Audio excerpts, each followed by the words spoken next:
institut kutubxonasida kitob o'qing, biz sizga pul to'laymiz. Qanday qilib deysizmi?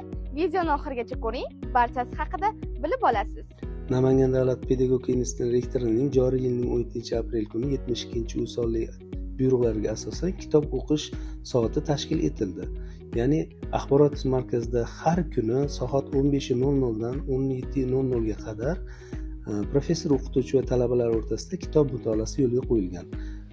Bu albatta har oyning oxirida sarhisob qilinib, institut rektori tomonidan pul mukofotlari joriy qilingan.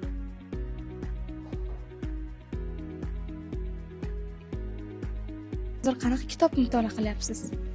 Mana shu institutimizning rahbariyati tomonidan kitob mutolaa qilish vaqti belgilandi. Soat 3 dan 5 gacha men Amur Temur tuzluklari kitobini o'qiyapman. Juda menga ma'qul keldi. Chunki meni ish faoliyatimda juda qo'rqadigan kitob ekan. Ulardan juda ko'p narsalarni olyapman. Buyuk yozuvchimiz Chingiz Aytmatovning asarini qaratgan kun asarini o'qiyapman. Bu kitob mutolaa qilish soati bizga professor o'qituvchilarga juda ham yoqdi. Men kitobni qo'limga olishim bilan bu kitob juda ham qiziqarliligi bilan meni o'ziga rom etdi.